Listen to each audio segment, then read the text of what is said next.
আসসালামু আলাইকুম। Afrin cooking lifestyle থেকে বলছি। খুবই মজার একটা রেসিপি নিয়ে হাজির হলাম। তৈরি করব আলুর কুলচা অথবা আলুর নান বলতে পারেন। তৈরি করব পানি দিয়ে, খুবই সহজে তৈরি করব, খেতে কিন্তু দারুণ মজা। চলুন মূল প্রসেসে চলে যাই। এখানে আমি 1 কাপ আরও হাফ কাপ ময়দা নিয়েছি, সাথে দিচ্ছি 1.5 চা চামচ গুঁড়ো দুধ, 1 চা চামচ চিনি, দিয়ে দেবেন 1 চা চামচ ইস্ট, পরিমাণ মতো নুন। সবকিছু খুব ভালো করে মিশিয়ে নেবেন। আমি কিন্তু এখানে তেল দেব না, তেলটা পরে দিচ্ছি। খুব ভালো করে মিশিয়ে কুসুম গরম পানি দিয়ে একটা ডো তৈরি করে নেব। ডোটা কিন্তু একেবারে শক্ত নয়, এখানে যেহেতু দুধ আর চিনি আছে একটু চটচটে লাগবে, তাই তেলটা কিন্তু বাকি রেখেছিলাম এই পর্যায়ে দিতে।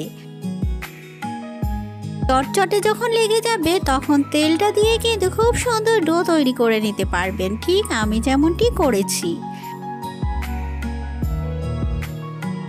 ঢাকা দিয়ে রেখে দেবেন 1 ঘন্টার জন্য। হাতে সময় কম থাকলে আধা ঘন্টাও রেখে দিতে পারেন। ওটাকে রেখে একটা সেদ্ধ করা আলু নিয়েছি। আলুটাকে একটা গ্রেটারের সাহায্যে গ্রেট করে নিচ্ছি। 1 চা চামচ দিয়ে দিচ্ছি গোলমরিচের গুঁড়ি, পরিমাণ মতো নুন, 1 মুঠো ধনেপাতা কাঁচামরিচ। সব কিছু খুব ভালো করে মিশিয়ে নেব। আপনারা এখানে চাইলে মরিচ, হলুদ অথবা অন্যান্য মশলা ব্যবহার করতে পারেন। আমি এখানে গোলমরিচের ফ্লেভারটাই রেখেছি, তাই অন্য মশলা দিচ্ছি না। খুব ভালো করে মিশিয়ে রেখে দিলাম। চলে এলাম ডোটার কাছে। প্রথমে হাত দিয়ে একটু বাতাসটা ডলে ডলে বের করে নেবেন। এতে বানাতে খুব সহজ হবে আর খেতেও দারুণ হবে। বাতাসটা বের করে নেওয়ার পর 1.5 কাপ যে ময়দা দিয়ে ডো তৈরি করেছি সেটা দিয়ে আমি 3টা নান তৈরি করব। দেখুন কিভাবে পুরটা ভরে নিচ্ছি। এভাবে লেচির ভেতরে আলুর পুরটা দিয়ে 2 হাতে এমন করলেই কিন্তু খুব সুন্দরভাবে সিল হয়ে যাবে। বেলার সময় একটু বের হবে না। একে একে 3টা ডোয়ের ভেতরেই আমি আলুর পুর ভরে নিয়েছি। এখন বেলে নেওয়ার পালা। একটু শুকনো ময়দা ছিটিয়ে দেবেন, এতে বেলতে খুব সহজ হবে। যেহেতু আমি এটা নান তৈরি করছি অবশ্যই মোটা রাখতে হবে। একটু বেলে নেওয়ার পরই এতে ছিটিয়ে দেবেন ধনেপাতা কুচি। দেখতে যেমন ভালো লাগে খেতেও কিন্তু দারুণ হয়।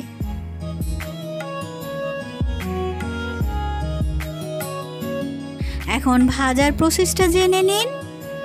এখানে কিন্তু তেল নয়, 3 টেবিল চামচ পানি দিয়েছি। পানিটা বলকে ওঠার পর নানটা দিয়ে ঢাকা দিয়ে দিলাম 2 মিনিটের জন্য। ঢাকাতে কোনো ফুটো থাকলে বন্ধ করে দেবেন। আমি একটা লবঙ্গ দিয়ে বন্ধ করে দিয়েছি। গ্যাসের ফ্লেমকে একেবারে কমিয়ে দিয়েছি। 2 মিনিটের মাথায় দেখবেন ফুলে উঠেছে নান, একেবারে বালিশের মতো। পানিটাও কিন্তু একেবারে শুকিয়ে গিয়েছে। আর এই ফুলে উঠলেই বুঝতে পারবেন আপনার নানটা কিন্তু সম্পূর্ণ ভাজা হয়েছে। তারপরেও চাইলে আমার মতো উল্টে দিতে পারেন, কিছুটা বাটার বা তেল দিয়ে দিতে পারেন।